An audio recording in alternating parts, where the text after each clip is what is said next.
Welcome viewers to my channel chemistry insider. मैं शकील आलम हूँ और आज हम लोग कुछ शॉर्ट ट्रिक्स जो है वो सीखेंगे मोल्स और स्टोइकियोमेट्रिक कैलकुलेशन से रिलेटेड। तो स्टार्ट करते हैं हमारा टॉपिक। सबसे पहले हम मोल के बारे में बेसिक इंफॉर्मेशन जो है वो लेते हैं। मोल क्या चीज़ है? मोल बेसिकली एक कैलकुलेशन का यूनिट है। जैसे कि हम लोग चीज़ों की तादाद गिनते हैं, 1 डज़न जब हम बोलते हैं तो इसका मतलब ये है कि हमारे पास 12 थिंग्स जो है वो मौजूद हैं। इसी तरीके से मोल जो है हम एटॉमिक लेवल पे, पार्टिकल लेवल पे चीज़ों को गिनने के लिए काउंट करते हैं। और जब भी हम किसी चीज़ का एक मोल लेते हैं तो इसका मतलब कि उसके अंदर एवोगैड्रो नंबर ऑफ पार्टिकल्स मौजूद होंगे, जो कि 6.02 टाइम्स 10 टू 23 पार्टिकल्स होंगे। अब हमारे पास चीज़ें जो हैं ये एटम्स की शक्ल में हो सकती हैं, जिनके कैलकुलेट हम कर सकते हैं, मॉलिक्यूल्स की शक्ल में, फार्मूला यूनिट की शक्ल में, आइंस की शक्ल में हो सकती हैं। अगर आपके पास चीज़ें एटम्स की शक्ल में मौजूद हैं तो इनका हम एटॉमिक मास लेते हैं। अगर मॉलिक्यूल्स की शक्ल में है तो मॉलिक्यूलर मास लेते हैं। अगर फार्मूला यूनिट की शक्ल में है तो फार्मूला मास लेते हैं। अगर आइंस की शक्ल में है तो आयोनिक मास लेते हैं। जैसे कि एक सोडियम एटम का मास 23 AMU, वाटर के एक मॉलिक्यूल का मास 18 AMU, NaCl के एक मॉलिक्यूल एक फार्मूला यूनिट का मास 58.5 AMU, और हाइड्रोक्साइड आइन जो है वो उसके एक पार्टिकल का, एक आइन का मास जो है वो 17 AMU होगा। और यहाँ पे हम लोगों ने जितनी भी ये वैल्यूज ली हैं ये सारी AMU में ले रहे हैं, क्योंकि हम एक सिंगल पार्टिकल का मास ले रहे हैं। अब हम आगे चलते हैं और मोल की डिफाइन बनाते हैं। हमारे पास अगर एटम्स का एटॉमिक मास है, एक एटम का, या मॉलिक्यूलर मास है, मॉलिक्यूल्स का फार्मूला मास है, या आयनिक मास है, जिसको हम किस में लेते हैं, AMU में। अगर इतनी ही क्वांटिटी हम ग्राम्स में लें तो ये चीज़ एक मोल बन जाएगी। और जब भी ये चीज़ें एक मोल बनती हैं तो हमें पता है कि इसमें फिर पार्टिकल्स की तादाद 6.02 टाइम्स 10 टू 23 हो जाएगी। जैसे कि अब ये डिफरेंट एग्जांपल्स हैं जिसमें हमने सोडियम एटम का मास देखा, एक एटम का 23 AMU। जब हमने इसका 23 ग्राम लिया तो ये एक एवोगैड्रो नंबर ऑफ पार्टिकल्स के बराबर हो गया। इसी तरीके से वाटर का 18 AMU एक मॉलिक्यूल का है। जब हम उसका 18 ग्राम लेंगे तो इसके अंदर कितने पार्टिकल्स वाटर के अंदर आ जाएंगे, 6.02 टाइम्स 10 टू 23। मतलब अगर हमारे पास ये पानी का एक गिलास है, इसके अंदर हमने वाटर फिल किया हुआ है और इसका मैस अगर हमारे पास 18 ग्राम है तो इसके अंदर जो पानी के मॉलिक्यूल होंगे उनकी तादाद 6.02 टाइम्स 10 टू 23 मौजूद होगी। इसी तरीके से हम ये कैलकुलेशन फार्मूला यूनिट के लिए, आइंस के लिए भी कर सकते हैं। तो जितना AMU में मैस होगा, जब उतना ही ग्राम्स में मैस लेंगे तो वो चीज़ हमेशा एक मोल बन जाएगी। और जब भी एक मोल बनेगी तो उसके अंदर पार्टिकल्स की तादाद हमेशा 6.02 times 10 to 23 that is Avogadro's number हो जाएगी। अब एक बहुत अहम क्वेश्चन है कि हमने पानी की अगर एग्जांपल लें, वाटर की अगर एग्जांपल लें, तो हमने उसका 18 ग्राम ही क्यों वेट लिया एक मोल बनाने के लिए? हम उससे कम या ज़्यादा क्यों नहीं? हमने उसका 20 ग्राम क्यों नहीं ले लिया, 100 ग्राम क्यों नहीं ले लिया? हमने 18 ग्राम ही क्यों लिया? तो इसको हम कैलकुलेशन की मदद से देखते हैं। हमारे पास पानी के एक मॉलिक्यूल का मास जो है ये 18 AMU होता है, ये हमें पता है। अगर हम क्या करते हैं, 18 ग्राम वाटर लेते हैं और ये देखना चाहते हैं कि इसमें पार्टिकल्स कितने हैं, तो उसके लिए हम क्या करेंगे, इस टोटल मास को एक एटम के मास पे डिवाइड कर देंगे। तो इससे हमारे पास 18 ग्राम ऑफ वाटर में एटम्स की, मॉलिक्यूल की तादाद जो है वो निकल आएगी कि इसमें वाटर के कितने मॉलिक्यूल्स मौजूद हैं। तो इसके लिए ये कैलकुलेशन आ गई हमारे पास। नंबर ऑफ मॉलिक्यूल्स निकालने के लिए 18 ग्राम को हमने डिवाइड कर दिया 18 AMU पे, टोटल मास को एक मॉलिक्यूल के मास पे डिवाइड कर दिया। लेकिन क्योंकि यूनिट डिफरेंट है तो हम इनको फिलहाल डिवाइड नहीं कर पाएंगे। तो उसके लिए हम क्या करते हैं, इनका यूनिट सेम करते हैं। हमें पता है कि एक AMU कितने के बराबर होता है, 1.661 टाइम्स 10 टू 24 ग्राम के। ये वैल्यू अगर हम AMU की जगह पे पुट करें तो हमारे पास ये वैल्यू आ जाएगी। इसमें अगर आप देखें, अब 18 जो है वो 18 से कैंसिल हो जाएगा और हमारे पास जो वैल्यू बनेगी that will be equal to 1/1.661 times 10 to 24। और अब जब आप इसको कैलकुलेट करेंगे तो इसका आंसर 6.02 टाइम्स 10 टू 23 मॉलिक्यूल आ जाएगा, जो कि हमेशा किसके बराबर है, एवोगैड्रो नंबर के बराबर है। तो इसका मतलब ये हुआ कि जब भी हम लोग 18 ग्राम लेंगे वाटर का तो इसमें हमेशा एवोगैड्रो नंबर ऑफ पार्टिकल्स मौजूद होंगे।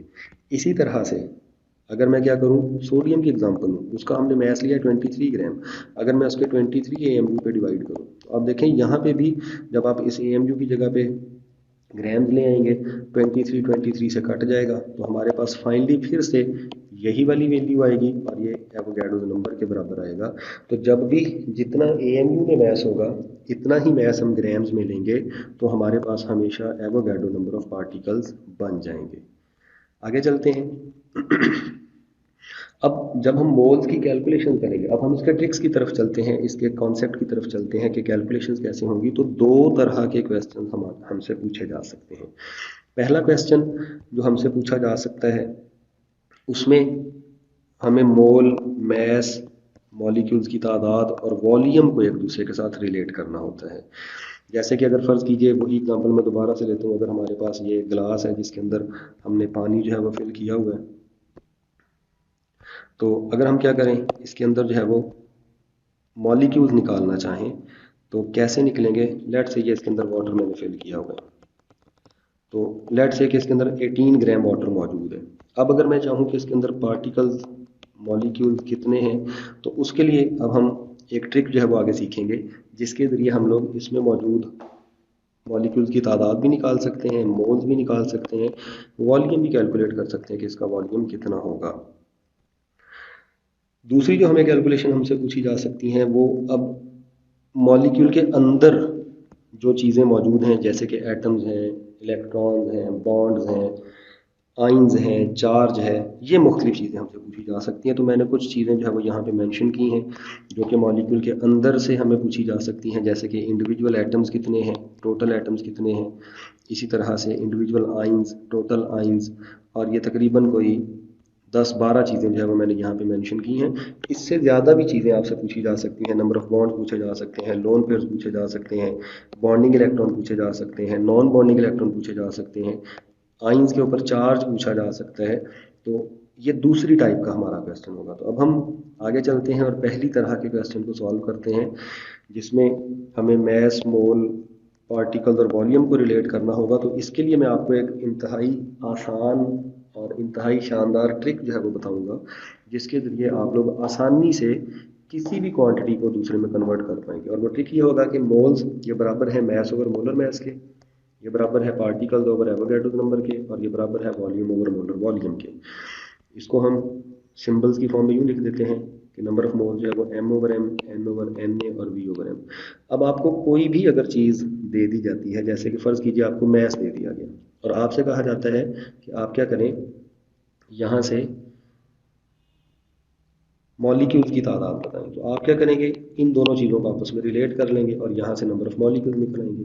अगर आपको वॉल्यूम दे दिया जाता है और नंबर ऑफ मॉलिक्यूल्स निकालने को बोला जाता है तो आप इन दो चीज़ों को रिलेट कर लेंगे। तो इस फॉर्मूले को यूज़ करते हुए एक चीज़ से दूसरी चीज़ बनाना इंतहाई आसान होगा। जैसे कि हम एग्जांपल करते हैं, हमें 100 ग्राम ऑफ वाटर दिया गया है और हमने बताने हैं कि मॉलिक्यूल्स कितने हैं। तो हम यहाँ पे फिर क्या करेंगे, रिलेट करेंगे।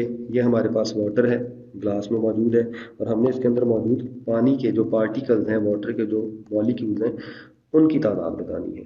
तो हम इसमें मैस और नंबर ऑफ मॉलिक्यूल वाला फार्मूला एक दूसरे से रिलेट कर लेंगे और यहाँ से हमें क्या फाइंड करना है, नंबर ऑफ पार्टिकल्स। तो एवोगाड्रो नंबर दूसरी तरफ चला जाएगा, मल्टीप्लाई हो जाएगा, तो ये हमारे पास फार्मूला बन जाएगा। इसमें हम वैल्यूज़ पुट करेंगे और एक सिंगल फार्मूले में वैल्यूज़ पुट करने से ही पार्टिकल्स की तादाद हमारे पास निकल आएगी। आगे चलते हैं, एक और एग्जांपल जो है वो सॉल्व करते हैं। हमारे पास मॉलिक्यूल्स बता दिए गए हैं 1.5 इंटू 10⁻23 हैं और हमसे पूछा गया कि वॉल्यूम बताइए मीथेन गैस का एसटीपी पे। तो इसके लिए अब हम लोग क्या करेंगे, अब वॉल्यूम और मॉलिक्यूल्स को रिलेट करेंगे। तो उसके लिए हमारे पास फार्मूला आ जाएगा V over V m is equal to N over Na।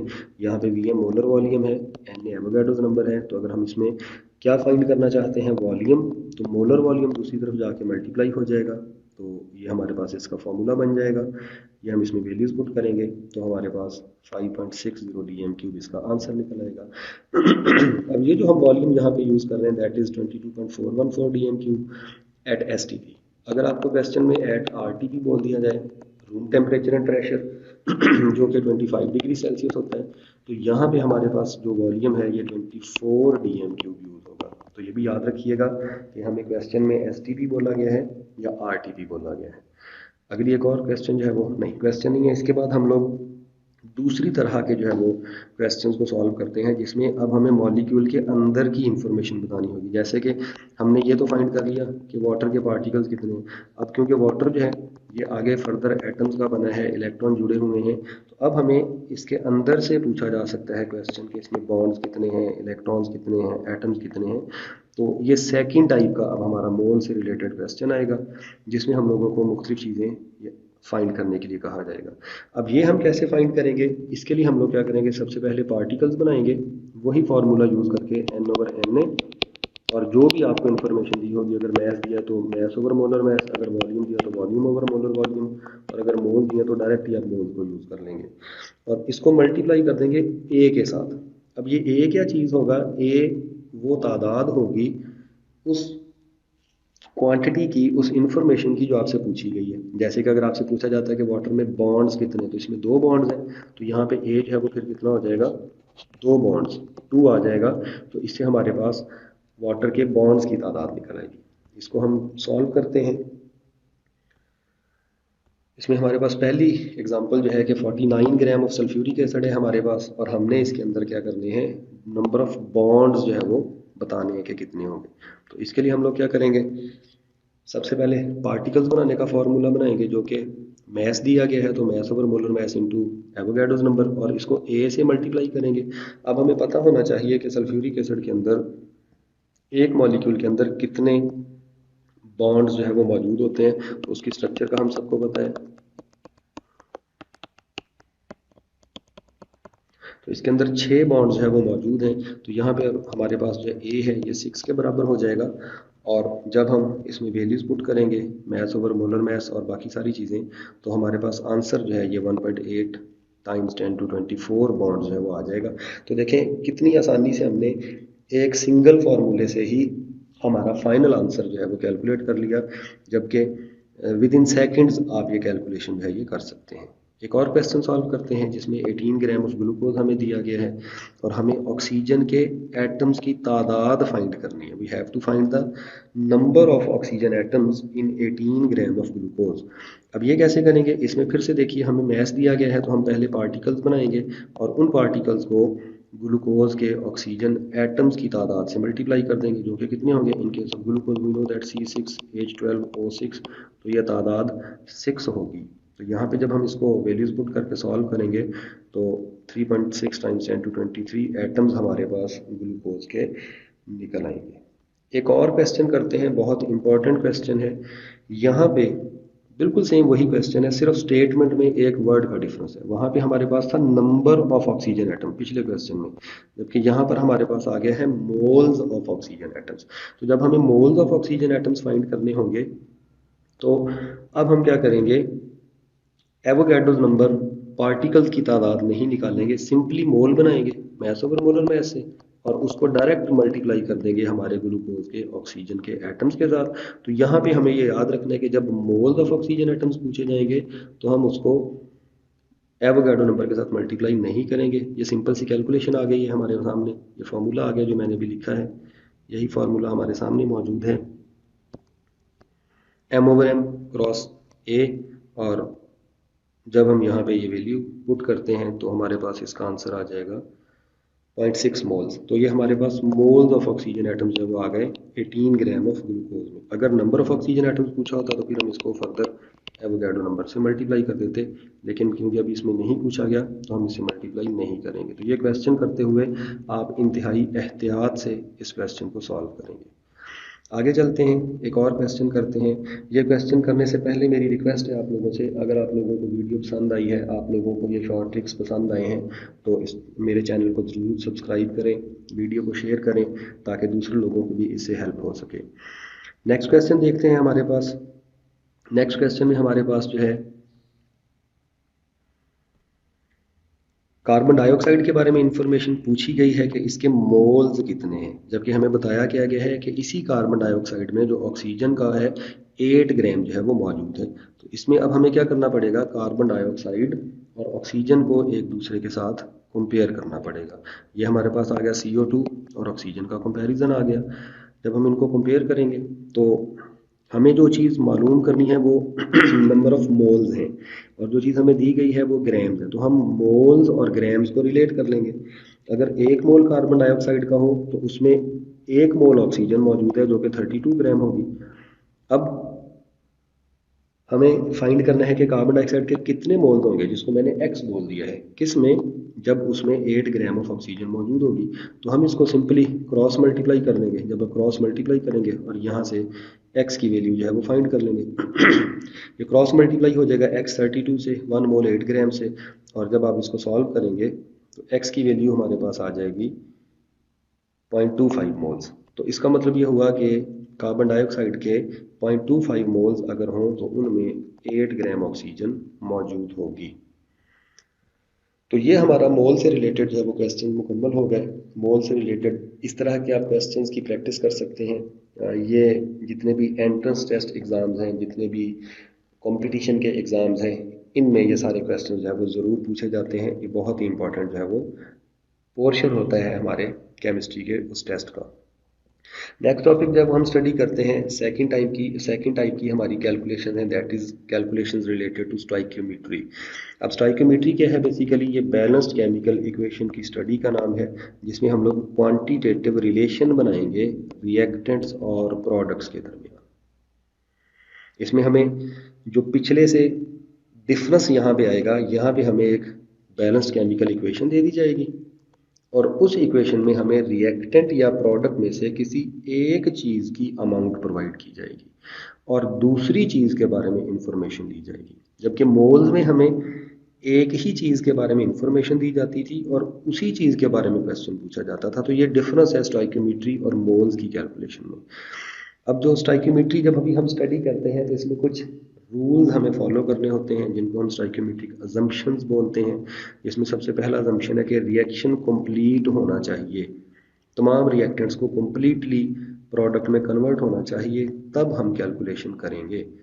Reaction को इरिवर्सिबल नहीं होना चाहिए, क्योंकि irreversible reactions never goes to completion. तो हम स्टोइकियोमेट्री सिर्फ तभी स्टडी कर पाएंगे जब हमारा रिएक्शन कंप्लीट होता है। और साइड रिएक्शन कोई नहीं होना चाहिए, हमारे रिएक्टेंट्स को आपस में ही रिएक्ट करके प्रोडक्ट बनानी चाहिए। एंड फाइनली जो law of conservation of mass है ये भी ओबे होना चाहिए। जैसे कि अगर हमारे पास कार्बन है, ऑक्सीजन से रिएक्ट कर रही है और कार्बन डाइऑक्साइड दे रही है, तो इसका 1 मोल है 12 ग्राम, इसका 1 मोल है 32 ग्राम, तो हमें 44 ग्राम जो है वो कार्बन डाइऑक्साइड इस प्रोसेस में मिल रही है। तो law of conservation of mass यहाँ पे होल्ड कर रहा है। अब जो रिलेशन हम स्टडी कर सकते हैं स्टोइकियोमेट्री में, वो मास मास रिलेशन है, मास मोल रिलेशन है, मास वॉल्यूम रिलेशन है। ये रिलेशन जो जिसमें हम लोग मास को मास में कन्वर्ट कर सकते हैं, एक चीज़ का मास दिया होगा, दूसरी चीज़ का मास फाइंड करना होगा। मास और मोल को रिलेट कर सकते हैं, मास और वॉल्यूम को, और वाइस वर्सा, इनको हम उलट भी कर सकते हैं। तो ये डिफरेंट रिलेशन है जो हम स्टोइकियोमेट्री में स्टडी करते हैं। तो अब हम क्वेश्चन की तरफ चलते हैं। कैसे हम जो है वो स्टोइकियोमेट्री में क्वेश्चन को सॉल्व करेंगे, ये भी शॉर्ट ट्रिक मैं आपको बताऊंगा। पहले मैं आपको इसका स्टैंडर्ड तरीका भी बता दूंगा, फिर मैं आपको इसका शॉर्ट ट्रिक बताऊंगा कि कैसे हमने इसको सॉल्व करना है। तो क्वेश्चन है हमारे पास कि आपको 20 ग्राम ऑफ नाइट्रोजन दिया गया है जो कि एक्सेस ऑफ हाइड्रोजन के साथ रिएक्ट कर रहा है, और हमने बताना है कि इस प्रोसेस में कितने grams of ammonia gas produce होगी। तो इसके लिए अब देखें, हमें एक रिएक्टेंट का मास दे दिया गया है और हमें प्रोडक्ट की अमाउंट फाइंड करने के लिए बोला गया है। अब जो स्टैंडर्ड तरीका इसका ये है कि हमें जो मास दिया गया है, हम पहले इस मास को मोल्स में कन्वर्ट करेंगे जो कि हमारे पास नाइट्रोजन के होंगे। फिर इन मोल्स से हम लोग प्रोडक्ट के मोल्स बनाएंगे जो कि अमोनिया के मोल्स होंगे, और फिर उस अमोनिया के मोल्स को हम कन्वर्ट कर देंगे मास में। तो ये स्टैंडर्ड तरीका है स्टोइकियोमेट्री को क्वेश्चंस को सॉल्व करने का, लेकिन हम ये तरीका यूज़ नहीं करेंगे, ये बहुत लंबा मेथड हो जाएगा, इसमें टाइम बहुत लगता है। तो हम क्या करते हैं, एक शॉर्ट ट्रिक जो है वो इसके लिए सीखेंगे, एक शॉर्ट ट्रिक जो है वो बनाएंगे। तो वो शॉर्ट ट्रिक क्या है, हम इसको देखते हैं। सबसे पहले हम लोग क्या करेंगे, जो नाइट्रोजन का स्टोइकियोमेट्रिक मास है वो यहाँ पे मेंशन कर देंगे, वो कितना है 28 ग्राम बैलेंस केमिकल इक्वेशन में, और इसके 2 मोल्स हैं, तो इसका हमें कितना जो है वो बैलेंस इक्वेशन के मुताबिक हमें अमोनिया मिलेगा 28 ग्राम ऑफ नाइट्रोजन से 34 ग्राम। अब हमें कितने ग्राम दिया गया है, हमें दिया गया है 20 ग्राम, तो ये x जो है वो हमारी अननोन क्वांटिटी है, अमोनिया कितना इसमें बनेगा। तो इसमें हम फिर से क्रॉस मल्टीप्लाई कर देंगे इनको आपस में। जब आप इसको क्रॉस मल्टीप्लाई करेंगे तो हमारे पास x जो है ये बराबर आ जाएगा 20 × 34/28, और हमारे पास ये एक सिंगल स्टेप में इसका आंसर जो है वो 24.30 ग्राम निकल आएगा। जबकि यहाँ पे अगर आप देखें तो एक बहुत ही लेंथी प्रोसेस है। मैथ से पहले मोल्ड बनाएंगे, मोल्ड से फिर प्रोडक्ट्स के मोल्ड बनाएंगे, प्रोडक्ट्स को वापस मैथ में कन्वर्ट करेंगे, जबकि यहाँ पे हमने एक सिंगल स्टेप में ही रिएक्टेंट्स के मैथ से प्रोडक्ट का मैथ जो है वो फाइंड कर लिए। आगे चलते हैं, एक और क्वेश्चन सॉल्व करते हैं। अब इसमें हमें क्वांटिटीज डिफरेंट कर दी गई हैं। हमें पूछा गया है कि ऑक्सीजन के कितने मोल्स चाहिए होंगे 90 ग्राम ऑफ वाटर को प्रोड्यूस करने के लिए। तो देखिए वाटर का 90 ग्राम हमें दिया गया है प्रोडक्ट का, और ऑक्सीजन के मोल्स पूछे गए हैं। तो ये दो डिफरेंट यूनिट्स हैं, लेकिन इस ट्रिक में हम लोग इन दोनों डिफरेंट यूनिट्स को सिंगल स्टेप में ही सॉल्व कर देंगे। तो ये हमारे पास केमिकल इक्वेशन आ गई वाटर बनने की। अब हमें रिलेट किसको करना है, ऑक्सीजन का पूछा गया है, वाटर का बताया गया है, तो इनको हम रिलेट करेंगे। तो अब हमें ऑक्सीजन के मोल्स फाइंड करने हैं, तो हम ऑक्सीजन के स्टोइकियोमेट्रिक मोल्स लिखेंगे। वाटर का मैस दिया गया है तो इसका हम स्टोइकियोमेट्रिक मैस लिखेंगे। तो ये वैल्यूज मैं पुट कर देता हूँ। इसका 1 मोल, और अगर यूज हो तो इसके 36 ग्राम बनते हैं। तो अगर इसके 90 ग्राम बनने हो तो इसका कितना जो है वो यूज होगा, दैट विल बी x मोल, जो हमारी अननोन क्वांटिटी है। इसको फिर से क्रॉस कर देंगे, और जब हम इसको सॉल्व करेंगे तो हमारे पास 2.5 मोल। तो देखिए ये कितना ही सिंपल और कितना ही आसान है इस तरीके से कैलकुलेशन करना, जिसमें एक सिंगल स्टेप में ही हम ढेर सारे स्टेप्स को इकट्ठा ही कैलकुलेट कर देते हैं। तो ये एक बहुत ही शानदार ट्रिक है, ख़ास तौर पे उन लोगों के लिए जो एंट्रेंस टेस्ट के एग्ज़ाम्स देते हैं, ऐसे स्टूडेंट्स, या जो पब्लिक सर्विस कमीशन के डिफरेंट कंपटीशन के एग्ज़ाम्स देते हैं। तो उन लोगों के लिए ये बहुत ही ज़बरदस्त ट्रिक है, जिसमें विद इन सेकेंड जो है वो क्वेश्चन को सॉल्व किया जा सकता है। नेक्स्ट हमारा थर्ड टाइप की कैलकुलेशन है लिमिटिंग रिएक्टेंट। लिमिटिंग रिएक्टेंट जो है, इसका कॉन्सेप्ट हमें पता है कि किसी भी रिएक्शन में ऐसा रिएक्टेंट जो कि प्रोडक्ट की अमाउंट को कंट्रोल करता है। और क्यों कंट्रोल करता है, क्योंकि ये जल्दी यूज़ हो जाता है उस रिएक्शन में। और क्यों जल्दी यूज़ हो जाता है, क्योंकि ये स्टोइकियोमेट्रिकली लेस अमाउंट में मौजूद होता है। अब यहाँ पे ये वर्ड बहुत इंपॉर्टेंट है, less amount but with respect to stoichiometry. बज़ाहिर देखने से हमें नहीं पता चलेगा कि अगर एक फ़र्ज़ कीजिए हाइड्रोजन है उसका 10 ग्राम है और ऑक्सीजन का 20 ग्राम है, तो इसका ये मतलब नहीं है कि 10 ग्राम कम है। हमने स्टोइकियोमेट्रिकली देखना है कि स्टोइकियोमेट्रिकली कौन सा मैस ज़्यादा है और कौन सा कम है। वो भी हम आगे एग्जांपल करेंगे तो उससे पता चल जाएगा। तो यहाँ पे वो रिएक्टेंट अब जो प्रोडक्ट की अमाउंट को लिमिट करेगा, कंट्रोल करेगा, उसे हम क्या बोलते हैं, लिमिटिंग रिएक्टेंट बोलते हैं। जैसे कि मैं एक एग्जांपल देता हूँ वाटर की फॉर्मेशन की। अगर स्टोइकियोमेट्रिक मैसेज देखें तो 4 ग्राम ऑफ हाइड्रोजन रिएक्ट करेगा 32 ग्राम ऑफ ऑक्सीजन से, और 36 ग्राम ऑफ वाटर मिलेगा, that is 2 mole of water. लेकिन अगर मैं क्या करूँ, ऑक्सीजन की मिकदार को उतना ही फिक्स रहने दूँ, लेकिन हाइड्रोजन की मिकदार को डबल कर दूँ, तो यहाँ पे ऑक्सीजन क्योंकि उतनी ही मिकदार है तो ये सिर्फ 4 ग्राम ऑफ हाइड्रोजन के साथ रिएक्ट कर पाएगा। बाकी 4 ग्राम जो है ये वैसे ही अनरिएक्टेड जो है वो बच जाएगा, जो कि हमारा एक्सेसिव रिएजेंट होगा। और यहाँ पे हमारी ऑक्सीजन क्या हो जाएगी, that will be our limiting reactant. और ये प्रोडक्ट की अमाउंट को कंट्रोल करते हुए बताएगी कि ना 36 ग्राम ऑफ वाटर की फॉर्मेशन हो पाएगी।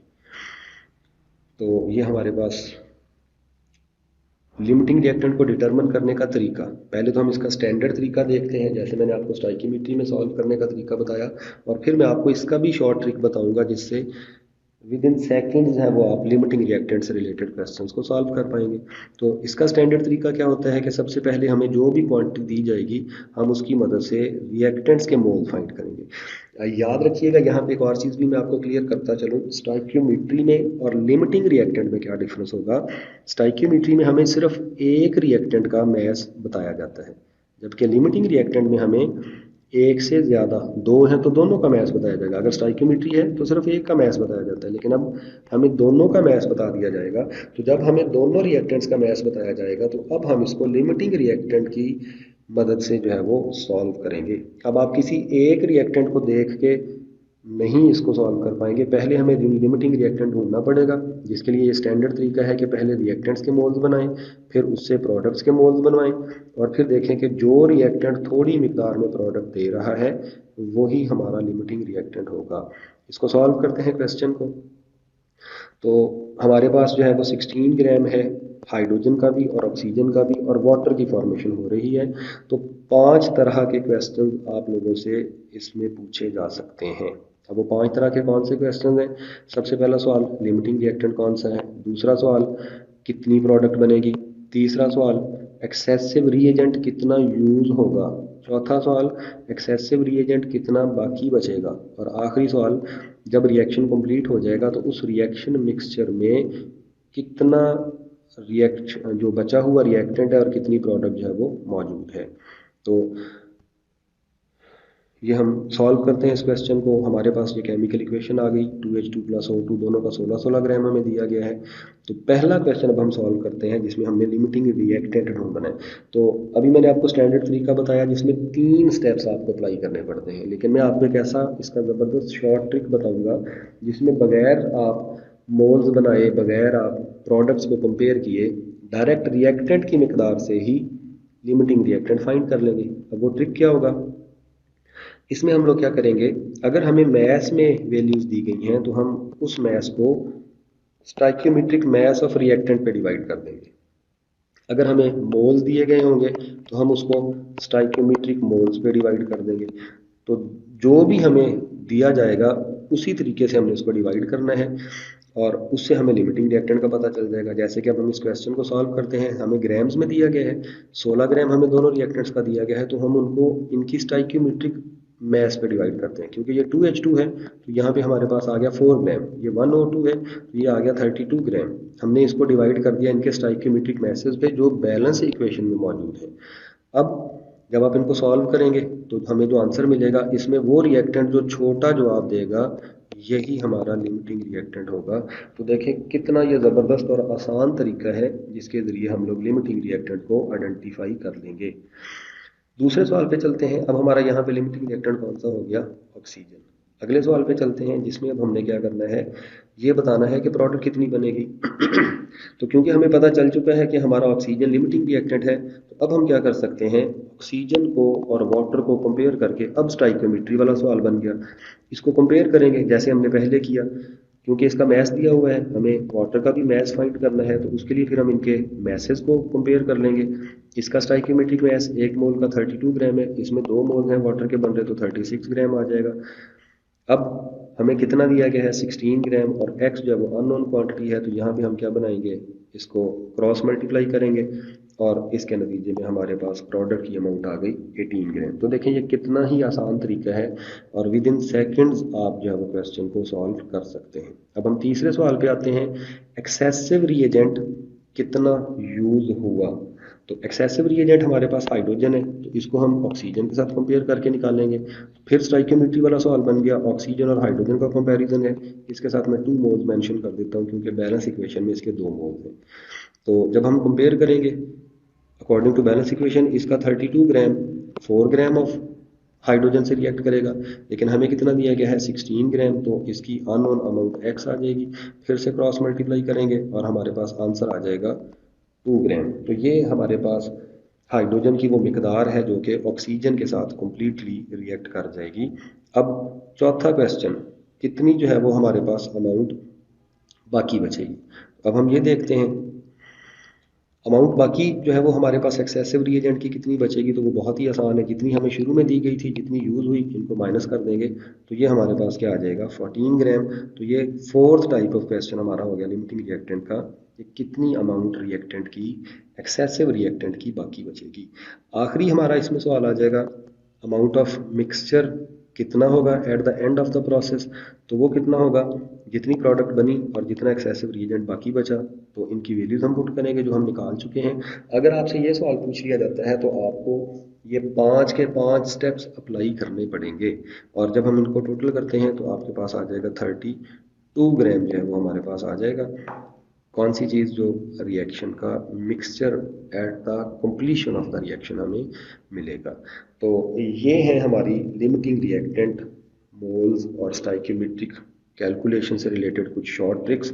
मैं उम्मीद करता हूँ कि आप लोगों को ये ट्रिक्स पसंद आई होंगी और आप लोगों को इनको यूज़ करना आसान होगा और आप लोगों के लिए ये बहुत फ़ायदेमंद साबित होंगी। अगर आप लोगों को मेरी वीडियो पसंद आई है तो मैं आपसे रिक्वेस्ट करता हूँ कि चैनल को सब्सक्राइब कीजिएगा और वीडियो को लाइक कीजिएगा और इसे आगे भी शेयर कीजिएगा ताकि दूसरे भी इससे फ़ायदा उठा सकें। आप लोगों का बहुत शुक्रिया वीडियो देखने का। अपना ख्याल रखिए, दूसरों का भी ख्याल रखिए।